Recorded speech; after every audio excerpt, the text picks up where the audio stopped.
Okay, listen up! This is First 5, where I look for games that respect your time and you can enjoy over a week or two. I played a game for 5 hours, and I'm going to tell you if those are 5 hours well spent.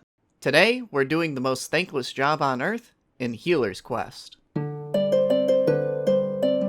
If you've ever played as a healer in an MMO, you're going to relate to this game. Hard. Even though technically Healer's Quest is a single-player RPG. You have a full 5-man party to equip and set out with, but you have no control over the actions of your teammates, and as someone who can't do any damage, you have very little agency over how an individual fight goes.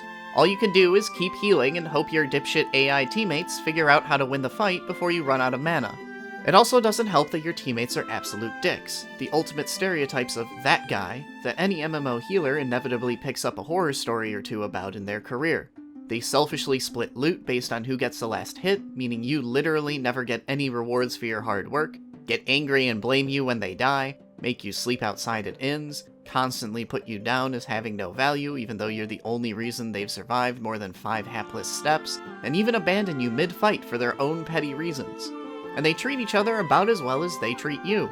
Much of Healer's Quest's comedy is awful people constantly being each other's comeuppance by being awful to each other. And depending on what karma you pick when you make your character, you can even get in on the fun of self-righteously dicking your party over.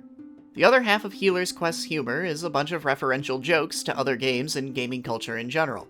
From BF Swords to, the Church of Dev, which is exactly what it sounds like, Healer's Quest's various in-jokes can range from genuinely amusing to a little eye-rolly. But while the game's humor can occasionally enter the groan zone, its gameplay is spot on. As someone who's actually played as a healer in an MMO before, this is a shockingly accurate recreation of healing gameplay. And the authenticity isn't just limited to your DPS saying it's your fault when they pull aggro and die. Almost every classic healing spell you might expect in an MMO is here. Barriers, buffs, heals over time, big minute-long cooldowns, spammable basic heals of varying sizes, even multiple mana regeneration abilities. It also realizes that in healing, the real challenge isn't keeping your party alive, it's maintaining your mana. This game was clearly made by people with experience playing what they're emulating. Outside of combat, you'll have to keep your party properly equipped and explore some artfully crafted but extremely linear dungeons. Admittedly, if the jokes and the healing mechanics don't do it for you, those are like 90% of the game. This other stuff is barely even worth bringing up. If I had one complaint about Healer's Quest gameplay, it's that you can only equip 4 spells at a time. I get the whole need to limit a player's options so they can make meaningful choices and develop a playstyle of their own, but a mana regen spell and remedy, this game's cleanse, are necessary just to function, so that leaves you only 2 slots to play around with. Throw in a basic heal and you literally have 1 extra ability to choose. There are, thankfully, multiple viable builds you can use though. In addition to considering your own abilities, you can also build to synergize with your teammates, who receive buffs when certain conditions are met. Grumpy does more damage when he's low on health, while Tanky is the opposite, and does best when he's topped off. Murky, meanwhile, gets a buff after you use a mana regeneration ability. You can't play to all of their abilities, so you have to pick and choose who you want to sync up with in each run. And with full-on talent trees for each individual spell, complete with cross-synergies between abilities, there are actually a lot of options for different builds. On the topic of talent trees, however, I do have one other nitpick about Healer's Quest. I really wish the secret abilities on skill trees told you what they did before you unlock them.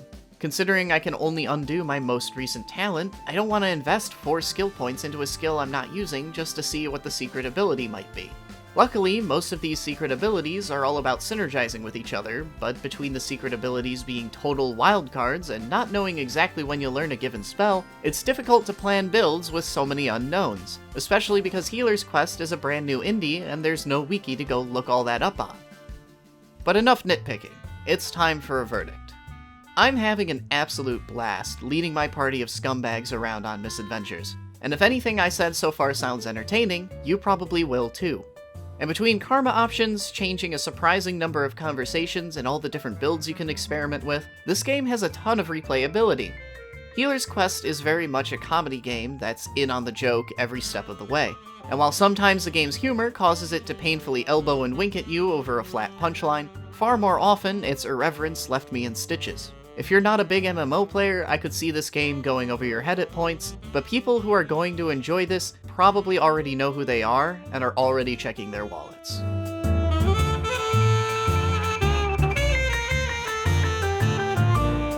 Hey, I hope you enjoyed this episode of First 5. If you did, like, subscribe, or best of all, share this video around wherever you can. Healer's Quest by Pablo Games is available on PC. I'll see you all next week.